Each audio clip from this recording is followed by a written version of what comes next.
Hello friend, welcome to my YouTube classes English motion. आप सब जानते हैं कि जो टेंस है, इंग्लिश का जो टेंस है, टेंस चाहे ग्रामर हो या लिटरेचर हो, हर दृष्टिकोण से बहुत महत्वपूर्ण होता है। विदाउट टेंस, बिना टेंस के आपको ग्रामर का हर पार्ट समझने में बहुत परेशानी होगी। इसलिए मैं अपने पहले लेक्चर का शुरुआत टेंस से करता हूँ। आप सब जानते हैं टेंस तीन प्रकार के होते हैं, प्रेजेंट टेंस, पास्ट टेंस और फ्यूचर टेंस। और प्रत्येक टेंस के चार प्रकार होते हैं। ये बहुत छोटी सी बात है, ये सब आप पिछली कक्षाओं में या हर कक्षा में लगभग पढ़ते हैं।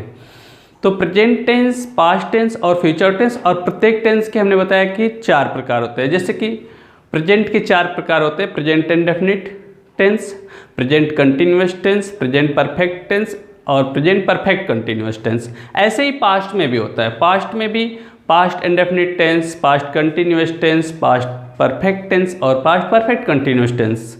और सेम इसी तरह फ्यूचर में भी होता है, फ्यूचर टेंस में भी होता है। फ्यूचर के भी चार प्रकार होते हैं, future indefinite tense, future continuous tense, future perfect tense और फ्यूचर परफेक्ट कंटिन्यूअस टेंस।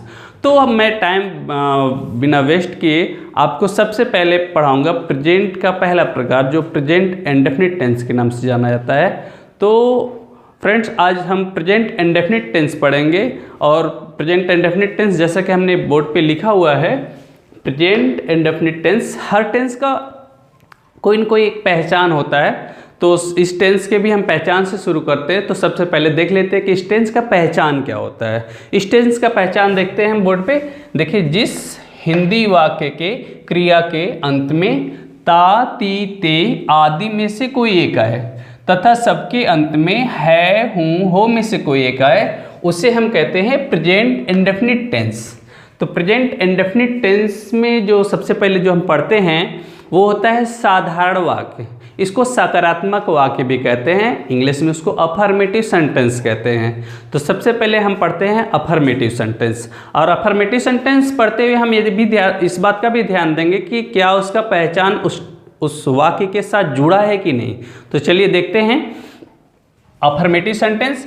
तो अफर्मेटिव सेंटेंस में देखिए, राम प्रतिदिन स्कूल जाता है। देखिए, यहाँ जाता, जाना जो है आपका क्रिया है, जाना क्रिया है और इसमें जुड़ गया है ता। और वाक्य के अंत में क्या है, सबके अंत में क्या है, देखिए है आ गया, इसलिए प्रेजेंट इंडेफिनिट टेंस का वाक्य है। और इसी तरह सब में है, देखिए इसमें लिखना, लिखना में ता जुड़ गया है और लास्ट में है। इसमें पढ़ाना, पढ़ाना में ता जुड़ गया और इसके लास्ट में हूँ है। इसमें देखिए खेलना, खेलना में ते जुड़ गया है और इसमें है। इस प्रकार हम देख रहे हैं कि सब में इस टेंस का जो पहचान है जुड़ा हुआ है, हर क्रिया में इस टेंस का पहचान जुड़ा हुआ है। तो एक चीज़ तो क्लियर हो गया कि ये प्रेजेंट इंडेफिनिट टेंस के वाक्य हैं।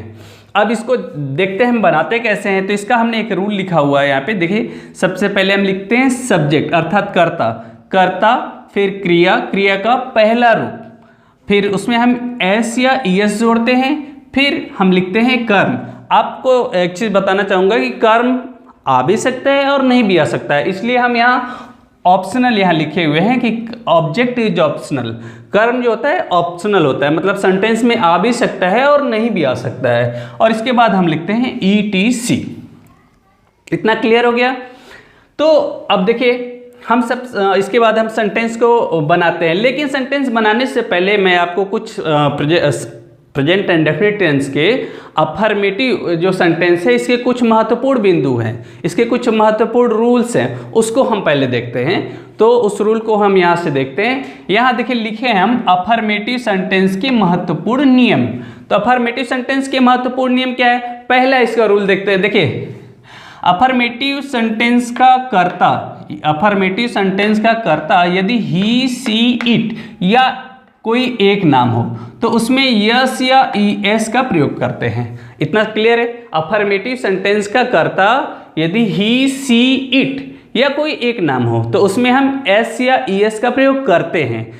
देखिए, अब सेकंड क्या है, अफर्मेटिव सेंटेंस का कर्ता यदि आई, वी, यू, दे या एक से अधिक नाम हो। एक से अधिक नाम, जैसे राम और श्याम, लड़कियां, लड़कियां क्या है, एक से अधिक हो गई।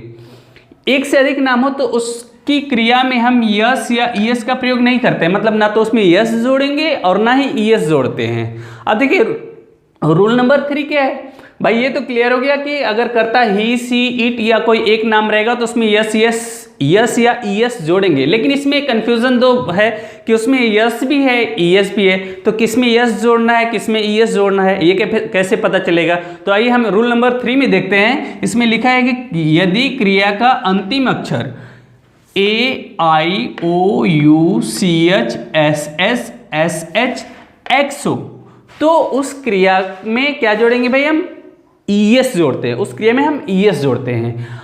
और यदि देखिए रूल नंबर 4 में, और यदि रूल 3 के अक्षरों को छोड़कर हो, अगर क्रिया का अंतिम अक्षर रूल 3 मतलब A, I, O, U, C, H, S, S, H, X को छोड़कर हो तो उस क्रिया में केवल एस जोड़ते हैं, तो उस क्रिया में केवल एस जोड़ते हैं। इतना क्लियर हो गया। एक बार फिर से मैं दोहरा देता हूं कि यदि क्रिया का अंतिम अक्षर A, I, O, U, C, H, S, S, S, H, X हो तो उसकी क्रिया में हम ई एस जोड़ते हैं। और यदि क्रिया का अंतिम अक्षर इन सब को छोड़कर हो, अर्थात क्रिया के अंत में न तो ए आए, न तो ई आए, न आई आए, न ओ आए, न सी एच आए, न एस एस आए, न एस एच आए, न एक्स आए, अगर ये सब न आए तो आप उस क्रिया में सिंपली एस जोड़ देंगे। चलिए अब सेंटेंस के माध्यम से हम समझते हैं इसको। देखिए राम प्रतिदिन स्कूल जाता है, पहले सेंटेंस, पहले हमारा रूल कह रहा है कि भाई पहले आप कर्ता रखो, तो हमने कर्ता रख दिया राम। फिर उसके बाद हम रखेंगे क्रिया। क्रिया क्या है, क्रिया देखिए जिसमें तातीते जुड़ा है वो क्रिया है, तो तातीते किस में जुड़ा है, जाना में, तो जाना का होता है गो, तो हमने लिख दिया गो। अब गो लिखने के बाद हम भाई कर्ता के पास पुनः वापस आएंगे और कर्ता से पूछते हैं कि इस क्रिया में यस लगेगा या ईएस, तो कर्ता बोलता है भाई आप देखो, कर्ता बोलता है कि आप क्रिया का अंतिम अक्षर देख लो। क्रिया का अंतिम अक्षर क्या है, ओ है, ओ है, तो आप जानते हैं कि यदि क्रिया का अंतिम अक्षर ओ आ जाए तो उसमें हम क्या जोड़ते हैं, ई एस जोड़ते हैं, इसलिए हमने इसमें ई एस जोड़ दिया। फिर हमने अब यहाँ देखिए रूल में यस या यस तक आ गए। अब हम देखेंगे कि इस सेंटेंस में कर्म है कि नहीं, क्योंकि कर्म हमारा ऑप्शनल है। तो हम देख रहे हैं भाई क्या कर रहा है, जाता है, तो जाता कहाँ है, स्कूल, तो स्कूल कर्म हमें मिल गया, तो कर्म हमें मिल गया तो हमने लिख दिया स्कूल। अब देखते हैं ईटीसी में कुछ बचा है, एटसेट्रा में कुछ बचा है, हाँ बचा है प्रतिदिन, प्रतिदिन का हमने लिख दिया डेली। अब इसी तरह हम दूसरे सेंटेंस को देखते, दूसरे वाक्य को देखते, वह पत्र लिखता है, तो वह देखिए वह का होता है कि अभी ही। फिर लिखना हम रखते हैं, रूल के अनुसार हम रखेंगे क्रिया का पहला रूप, क्रिया का पहला रूप है लिखना, लिखना का होता है राइट, तो राइट हो गया। अब हमने क्या किया, कर्ता के पास पुनः जाके पूछेंगे कि भाई आपकी क्रिया में एस एस जुड़ेगा, कर्ता बोलेगा हाँ, क्योंकि आपके रूल नंबर 1 से पता चल जा रहा है कि ही, सी, इट या एक नाम के साथ एस एस जोड़ते हैं, तो हमें पता चल गया इस कर्ता को देख के कि इसमें इसकी क्रिया में या तो यस जोड़ेंगे या तो यस जोड़ेंगे। अब क्रिया का अंतिम अक्षर देखते हैं, क्रिया का अंतिम अक्षर ई है, ई शायद उसमें नहीं है, ई देखिए उसमें नहीं है, ई नहीं है तो हम केवल एस जोड़ दिए हैं, एस जोड़ दिए तो हम आ गए यस या यस तक रूल में। अब आएंगे हम अपने कर्म के पास। कर्म क्या है हमारा, कर्म देखिए भाई क्या लिखता है, तो क्या लिखता है, लिखता है पत्र, पत्र लिखता है, तो ये हो गया कर्म, ये लेटर। अब देखते हैं ईटीसी, ईटीसी है नहीं है, हो गया हमारा वह लिखता है पत्र, तीनों की अंग्रेजी हो गई। इसी तरह हमारा तीसरा सेंटेंस है, तीसरा सेंटेंस देखिए कर्ता आई है, फिर उसके बाद क्या है भाई, कर्ता के बाद हमें रखना है क्रिया, क्रिया क्या है, पढ़ाना, पढ़ाना का हमने लिख दिया टीच। अब कर्ता के पास पुनः वापस आएंगे और कर्ता से पूछेंगे कि आपकी क्रिया में यस यस लगेगा कि नहीं लगेगा। अब हमारा कर्ता क्या कर रहा है भाई कि पहले आप देखते हैं, आप रूल सेकेंड को देखिए, रूल सेकेंड कह रहा है कि यदि अफर्मेटिव सेंटेंस का कर्ता यदि आई, वी, यू, दे या एक से अधिक नाम हो, मतलब आई आ गया है तो उसमें यस यस नहीं जोड़ते हैं, तो भाई इसकी क्रिया में ना तो हम यस जोड़ेंगे और ना ही ईएस जोड़ेंगे। इतना क्लियर हो गया। तो हम यस यस जब नहीं जोड़ना है तो हम आ जाएंगे सीधे कर्म के पास। अब देखते हैं कर्म भी तो ऑप्शनल है, ये है कि नहीं है, पढ़ाता है तो किसे पढ़ाता है, उसे, और उसे का हो गया ही।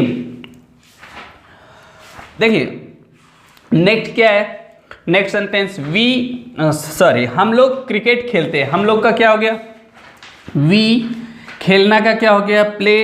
अब जैसे ही हम क्रिया लिखेंगे, क्योंकि उसके आगे रूल में यस या यस है, तो जैसे ही क्रिया लिखेंगे फिर कर्ता के पास पुनः वापस आ जाएंगे और पूछेंगे भाई आपकी क्रिया में शेष लगेगा कि नहीं लगेगा। तो कर्ता वी क्या कह रहा है, देखिए रूल सेकंड में वी कह रहा है कि नहीं मेरे क्रिया में एस नहीं लगेगा, तो इसकी क्रिया में एस नहीं लगाएंगे और आगे बढ़ जाएंगे। खेलता है तो क्या खेलता है, क्रिकेट, क्रिकेट हमने यहाँ लिख दिया, हो गया। ये हो गया आपका अफर्मेटिव सेंटेंस। इसका जो दूसरा प्रकार है, इसमें जो दूसरा पढ़ेंगे हम लोग नकारात्मक वाक्य, निगेटिव सेंटेंस।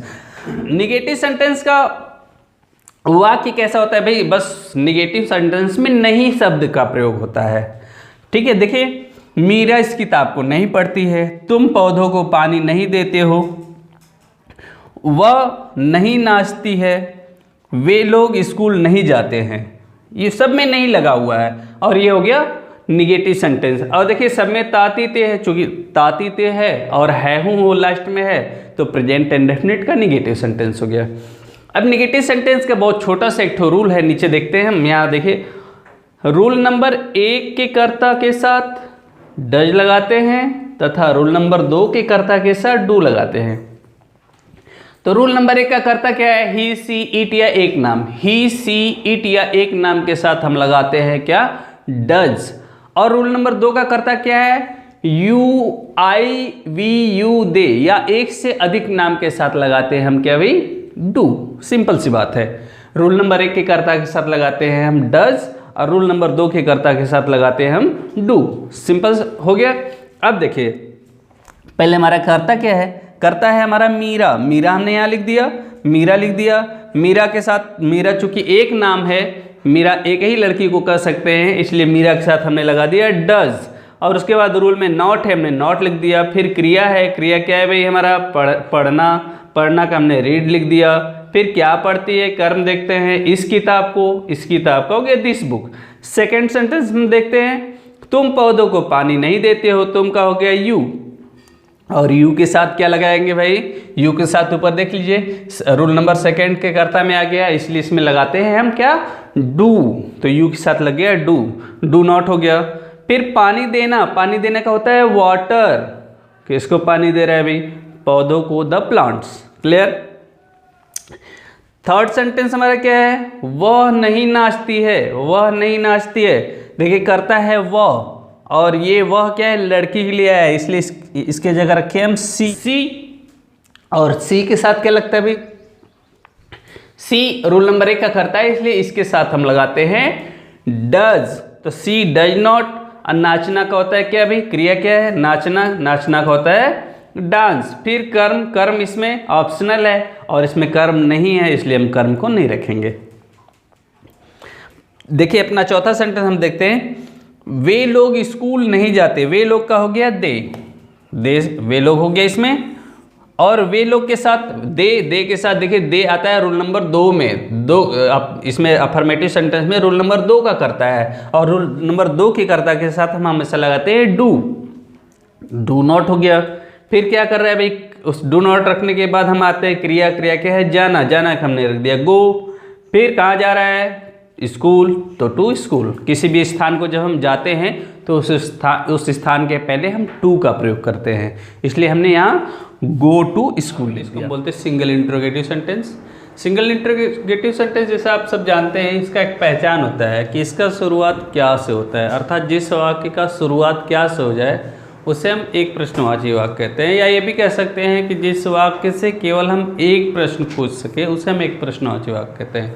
तो देखिए जैसे मैंने इसमें लिखा है, पहले क्या मैं बांसुरी बजाता हूँ। सेकंड सेंटेंस क्या है, क्या वह रोज़ नहीं नहाती है। थर्ड क्या है, क्या तुम इन गायों को चराते हो। फोर्थ क्या है, क्या राधा इस उपन्यास को नहीं पढ़ती है। ये देखिए क्या सब में लगा हुआ है, इसलिए एक प्रश्नवाची वाक्य है। देखिए इसका रूल डू डज, फिर कर्ता नॉट, नॉट ऑप्शनल है, रहेगा तभी लगाएंगे। फिर क्रिया का पहला रूप प्लस कर्म, कर्म भी हमारा ऑप्शनल है, आ भी सकता है और नहीं भी आ सकता है। इसके बाद फिर ETC क्वेश्चन मार्क। अब देखिए हम सबसे पहले डू या डज लिखेंगे, लेकिन डू या डज लिखेंगे कैसे? डू या डज हम लिखेंगे सब्जेक्ट के अनुसार। सब्जेक्ट हमारा है, देखिए मैं का होता है आई, और आई के साथ क्या लगता है? डू लगता है। ये हमें कहाँ से पता चला? इससे, रूल नंबर 2 से। हमने आपको पहले बताया है कि रूल नंबर 1 के जितने सब्जेक्ट हैं उनके साथ डज लगते हैं, और रूल नंबर 2 के जितने सब्जेक्ट हैं उनके साथ डू लगता है। तो आई के साथ हो गया डू, तो हो गया पहले डू, और फिर सब्जेक्ट है आई, करता मैं का हो गया आई। फिर क्या है भाई? नॉट इसमें है नहीं, क्योंकि नॉट ऑप्शनल है, रहेगा तभी लगाएंगे, इसमें नॉट नहीं है तो हम नॉट को छोड़ देंगे, आगे बढ़ेंगे क्रिया के पास। क्रिया क्या है हमारा? बजाना का होता है क्या? प्ले। बजाना का हमने लिख दिया प्ले। फिर कर्म क्या है? कर्म भी हमारा ऑप्शनल होता है, लेकिन इसमें कर्म है बांसुरी, और बांसुरी का हो गया फ्लूट। फिर हम ETC में कुछ बचा नहीं, इसलिए हमने क्वेश्चन मार्क रख दिया। सेकेंड सेंटेंस, क्या वह रोज नहाती है? तो वह एक लड़की है, लड़की के लिए आया है, और वह के साथ लगता है डज, तो हमने लिख दिया डज। फिर करता हमारा क्या है? सी। फिर देखते हैं नॉट इसमें है, हाँ इसमें नॉट नहीं शब्द का प्रयोग हो, इसलिए नॉट हम लिखेंगे, यहाँ नॉट हो गया। फिर नहाना बाद, फिर कर्म है नहीं कुछ, कर्म ऑप्शनल है, जरूरी नहीं कि आए, नहीं है इसलिए हमने छोड़ दिया। फिर ETC में हम देख रहे हैं रोज हमने लिख दिया है डेली। फिर क्वेश्चन मार्क। थर्ड सेंटेंस क्या है? क्या तुम इन गायों को चराते हो? तो तुम के साथ आप जैसा कि जानते हैं कि पहले डू लगाएंगे, तुम के साथ डू लगता है, और हमें रूल के अनुसार डू या डच को पहले लिखना है, तो हम पहले डू लिख देते हैं, डू। फिर तुम का क्या हो गया? यू। फिर नॉट इसमें नहीं है, इसलिए ऑप्शनल है, नहीं रखेंगे। फिर क्रिया क्या है? चराना का हो गया ग्रेज।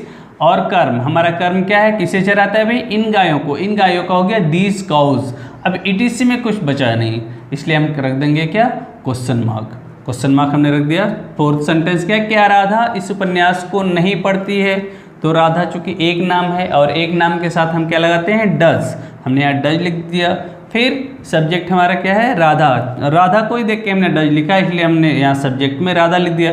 फिर नॉट देखते हैं, नॉट इसमें है नहीं है, इसलिए हमने यहाँ नॉट लगाया हुआ है। फिर क्रिया पढ़ना का रीड, और क्या पढ़ रहे हैं भाई? कर्म है इसमें, इस उपन्यास को, दिस नॉवेल। ETC में कुछ नहीं, इसलिए क्वेश्चन मार्क हमने रख दिया। अब देखते हैं हम इसके बाद सिंगल इंट्रोगेटिव सेंटेंस के बाद हम पढ़ते हैं double interrogative sentence. Double interrogative sentence क्या होता है भाई? जिस वाक्य के बीच में क्या आ जाए, क्यों आ जाए, कैसे, कहाँ, कौन, अर्थात कोई भी प्रश्न सूचक शब्द आए, या कोई भी प्रश्नवाचक शब्द आए, या कोई भी क्वेश्चन वर्ड आ जाए, बीच में अगर आ जाए, तो उसे हम दो प्रश्नवाची वाक्य कहते हैं। इसलिए भी कहते हैं क्योंकि इसमें एक से अधिक प्रश्न हम पूछ सकते हैं। दो प्रश्नवाची वाक्य में हम एक से अधिक प्रश्न पूछ सकते हैं, इसलिए भी इसे दो प्रश्नवाची वाक्य कहते हैं। जैसे देखिए, वह तुम्हें क्यों गाली देती है? तुम उसे क्यों नहीं पीटते हो? लड़कियां बाजार कैसे जाती हैं? लड़के आजकल क्या करते हैं? देखिए, सब में किसी में क्यों लगा है, कैसे, क्या, ये सब क्वेश्चन वर्ड है, और ये बीच में आ गए हैं। तो हमारा रूल देखते हैं। रूल डबल इंट्रोगेटिव का रूल क्या होता है? डबल इंट्रोगेटिव और सिंगल इंट्रोगेटिव के रूल में केवल क्वेश्चन वर्ड का अंतर होता है। सिंगल इंट्रोगेटिव के रूल में क्वेश्चन वर्ड नहीं होता है, और डबल इंट्रोगेटिव के रूल में क्वेश्चन वर्ड जुड़ जाता है। बाकी सिंगल और डबल एक ही तरह का रूल होता है। देखिए, जैसे इसमें क्वेश्चन वर्ड बस जुड़ गया, बाकी सब यही है। क्वेश्चन वर्ड के बाद जितने भी हैं सब सिंगल इंट्रोगेटिव के रूल हैं। तो सबसे पहले क्वेश्चन वर्ड क्या है भाई हमारा? क्यों का हमने रख दिया वाई। फिर डू डज कर्ता के अनुसार रखना है, तो हमारा देखेंगे कर्ता क्या है? कर्ता है वह के लिए लिख देंगे हम डज। फिर कर्ता हम अपना वह लिख देंगे यहाँ। फिर नॉट देखेंगे, है इसमें, नॉट इसमें नहीं है, छोड़ देंगे, ऑप्शनल है। फिर क्रिया क्या है? गाली देना का होता है एब्यूज। फिर किसे गाली दे रहा है भाई? कर्म ढूंढ लो, कर्म क्या है? तुम्हें का यू। फिर ETC में कुछ नहीं है, इसलिए हमने क्वेश्चन मार्क रख दिया। फिर सेकंड सेंटेंस में देखिए, तुम उसे क्यों नहीं पीटते हो? क्यों का क्या हो गया? वाई। फिर तुम के लिए हमने क्या लिखा? डू या डज में से डू लगेगा, क्योंकि यू के साथ डू लगता है, तो हमने डू लिख दिया। फिर सब्जेक्ट हमारा क्या है? सब्जेक्ट हमारा है यू हमने लिख दिया। नॉट इसमें है, इसलिए हमने इसका प्रयोग, देखिए नॉट इसमें है, इसमें नहीं लिखा हुआ है, इसलिए हमने नॉट लगा दिया। फिर हमारा क्रिया क्या है? पीटना का हो गया बीट। और कर्म क्या है? किसे पीट रहा है भाई? किसे पीट रहा है? उसे पीट रहा है, उसे का हो गया हिम। अब ईटीसी में कुछ नहीं बचा इसलिए हमने क्वेश्चन मार्क रख दिया। फिर थर्ड सेंटेंस देखिए, लड़कियां बाजार कैसे जाती हैं। तो सबसे पहले हम रखेंगे क्वेश्चन वर्ड। क्वेश्चन वर्ड क्या है? कैसे। कैसे का हो गया हाउ। फिर लड़कियां क्या है? एक से अधिक नाम होता है। लड़कियां एक से अधिक हैं, इसलिए एक से अधिक के लिए हम क्या लगाते हैं अभी? डू लगाते हैं। हमने डू लिख दिया। फिर लड़कियों का हो गया गर्ल्स। फिर क्या है भाई? हम देखेंगे नॉट है इसमें, नहीं है, नॉट नहीं है तो हम छोड़ देंगे, ऑप्शनल है। फिर क्रिया क्या है? जाना जाति, जाना को होता है गो। फिर कर्म ढूंढेंगे, कर्म भी ऑप्शनल है, हो भी सकता है, नहीं भी हो सकता है। तो जाति कहाँ जाती हैं? बाजार जाती हैं। और पहले भी मैंने आपको बताया कि जब हम किसी स्थान से जुड़ते हैं तो उसके पहले टू का प्रयोग करते हैं। तो देखिए टू, जब हम किसी स्थान को जाते हैं तो उस स्थान के पहले टू लगाते हैं, तो टू मार्केट हम लिख देंगे। फोर्थ सेंटेंस देखिए, लड़के आजकल क्या करते हैं। तो क्वेश्चन वर्ड हम पहले ढूंढेंगे और क्वेश्चन वर्ड हमारा है क्या हमने लिख दिया वॉट लिख दिया। फिर डू डज में से कोई एक लिखेंगे। तो लड़के चूंकि एक से अधिक हैं, एक से अधिक नाम है, इसलिए हम क्या करेंगे? इसमें डू का प्रयोग करेंगे। डू लिखने के बाद हम लिखेंगे, देखिए डू डज के बाद आता है सब्जेक्ट, कर्ता का हो गया क्या? The boys. फिर नॉट इसमें है, नॉट इसमें नहीं है तो हम क्रिया के पास आ जाएंगे। क्रिया है करना का होता है डू। फिर भाई कर्म क्या है? कर्म इसमें नहीं है, कर्म नहीं है तो हम आ जाएंगे, कर्म ऑप्शनल है, नहीं भी हो सकता है, तो हम आ जाएंगे ईटीसी के पास। और ईटीसी में क्या बचा है? आजकल का हो गया दीज डेज।